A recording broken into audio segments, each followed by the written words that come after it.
Let me start off with the 1 trillion economy, and then I'll come to the turning the corner. That's right. The, um, Uncle Ken was saying, look, these numbers for me is just grandstanding. 1 trillion is a meaningless metric. It doesn't mean anything, right? And especially when you've got inflation that is still in excess of 30 or so percent. 1 trillion cedis, if you convert it into USD, is just about 83 billion. The current economy is worth about 79 or so billion. So if you do the adjustments going forward with all of the growth rates, you are going to get there anyway. So whether or not you're going to get 1 trillion economy or not, it's practically meaningless in the grand scheme of things. What rather the finance minister should be talking about is other better indicators of where we are coming from and where we're going. So things like your gross national income or per capita or other growth rate that better reflect the macroeconomic situation of the country and better reflect our lived economic prosperity. Because at the end of the day, it's about the man on the street, like you were saying, the watch seller or the cocoa seller, and those people are the ones that this budget is got to work for. So when we throw figures like that about, I get worried because at the end of the day, again, it's more of political grandstanding and it doesn't really add anything as much to our economic debate. Now, the question... When we do, if we do get to this 1 trillion, and I'm being reminded by guys like Kweku Acheampong that this is mediocrity and we shouldn't even be celebrating it. He says this is a joke. Apple, Amazon, and several companies are worth 1 trillion. What's there to celebrate when one company in the US is worth more than 11 times the economy of Ghana? This political economic analysis is embarrassing. Let's stop it. So my question is, supposing we get there, and it is historic, it will be historic, as the finance minister says, and this would have been achieved and to the credit of President Akufo-Addo. Wouldn't that mean that yesterday my watch that I sent my clerk to buy, the same amount I buy all the time, and after taking it, I wasn't too sure if he had bought, a quarter less than what I had paid for? Wouldn't that reflect? Will my kenke not be 1 cedi anymore? Won't it get back there? Will the bread not get back to when I used to buy, I could buy 1 cedi bread?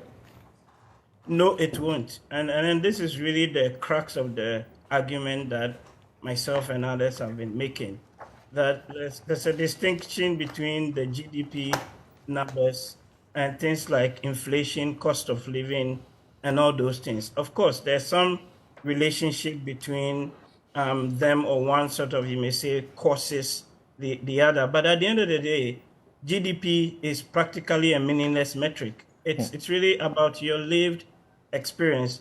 And that's why I think that sometimes even our market women and the people on the streets, understand economics even better than some of our people that have, been to school.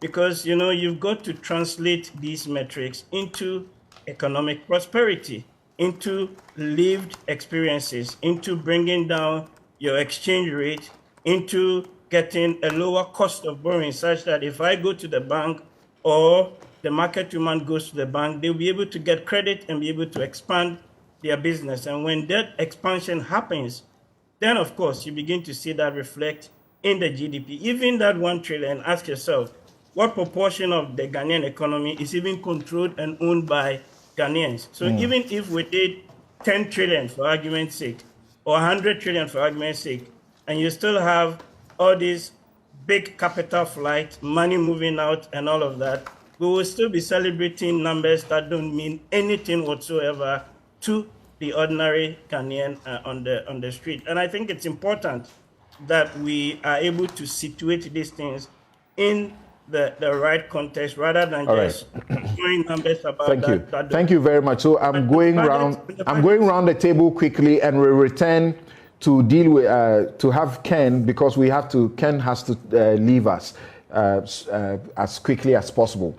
You wanted to say something important? Please, let's hear.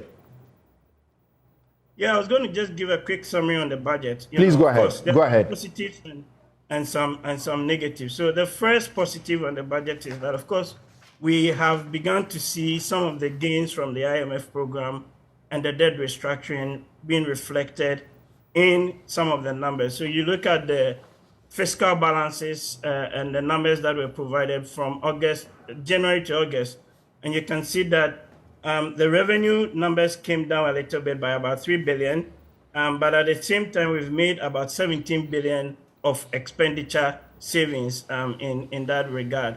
And then there's also things like the new taxes that are coming in, things like supporting the local manufacturing of electric vehicles and things, related matters that are all positive, including the Akosombo Dam spillage money.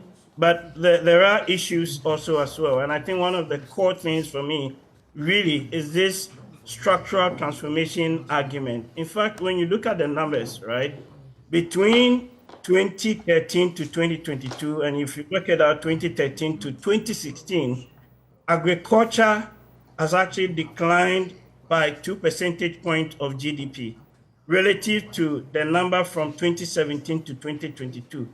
Industry has gone down by also another 2.1 percentage point of GDP, and then services has gone up by about 4%. So you begin to ask yourself, the government says that we've done all these interventions, planting for food and jobs, one district, one factory, and a host of other initiatives. How come that relative to the numbers from 2012, 2013, 14, 15, if you work out the averages, we are still seeing a decline in agriculture, and we're still seeing a decline in industry. So again, it tells you that there are issues with cost of doing business. The taxes are killing businesses. People are struggling. And here we are talking about a phantom $1 trillion Ghana cedi economy that is not being reflected in terms of the people's pocket or even in terms of doing business in the country.